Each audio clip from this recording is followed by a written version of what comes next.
성경 알아가기 23번째 시간, 우리 신약에 대해서 이제 계속해서 알아가고 있는데요.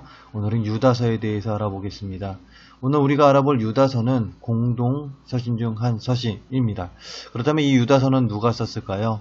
유다서의 저자는 바로 예수님의 형제이자 그리스도의 종이라고 자신을 나타낸 유다가 쓴 편지입니다.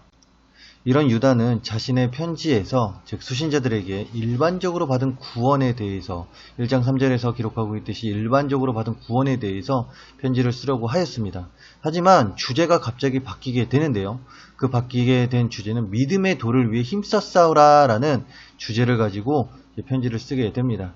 그렇다면 왜 그랬을까요? 그 이유는 교회에 가만히 들어온 사람들, 1장 4절에서 기록하고 있듯이 교회에 가만히 들어온 사람들 때문인데, 이들은 바로 거짓 교사들과 이단들이었죠. 그래서 거짓 교사들에 관한 설명으로 가득 찬 서신의 주요 부분이 4장 19절은 독자들이 직면하게 될 위험을 묘사하고 있고, 이 위험에 대처할 법을 20절에서 23절에서 설명함을 통하여 믿음의 도를 위해 힘써 싸우라 라고 유다는 그의 이 서신에 이제 수신자들에게 말하고 있습니다.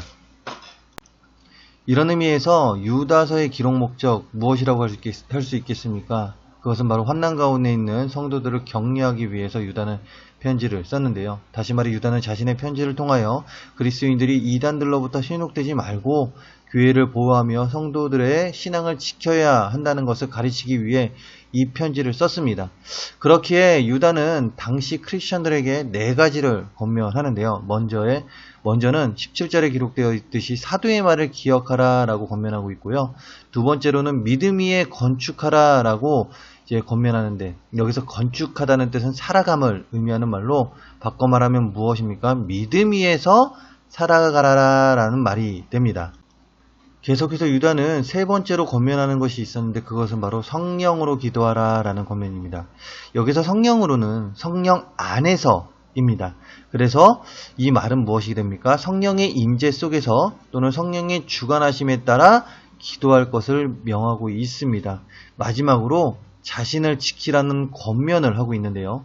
유다는 하나님의 사랑 안에서를 넣음으로 우리가 하나님의 사랑 안에 머물러야 할 것을 분명히 합니다. 즉 언제나 종말 때까지 주님의 사랑을 실천하는 자로 살아가야 할 것을 명함으로써 자신의 자신이 이 편지를 쓴 목적에 대해서 이야기하고 있죠.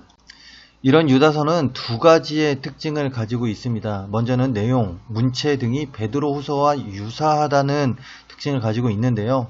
베드로후서에서도 거짓 교사들의 문제를 다루고 있는데 본서에서도 거의 같은 내용을 다루고 있습니다.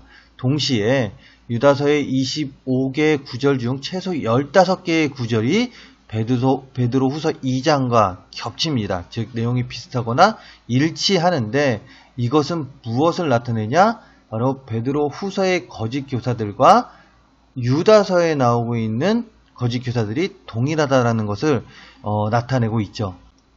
두 번째 특징으로는 보편적인 수신자라는 것입니다. 다른 서신들, 일반 서신들을 보게 되면요, 이제 수신자들이 정해져 있습니다. 즉 어느 지역의 어느 교회 혹은 누구를 위한 서신이라고 이렇게 되어 있는데, 유다서는요 특정한 수신자가 없습니다. 보편적인 대상, 즉 많은 다른 모든 사람들이 이제 수신자가 된다라는 그 특징을 가지고 있습니다. 유다는 자신의 서신을 통하여 예수님이 주신 하나님의 은혜는 머리로만 동의하는 것이 아니라 삶 전체에 반응해야 함을 가르쳐주고 있습니다. 이런 의미에서 우리의 삶을 돌아볼까요? 우리의 삶을 돌아보았을 때 우리의 삶 속에서 그리스도의 모습이 보이고 있습니까?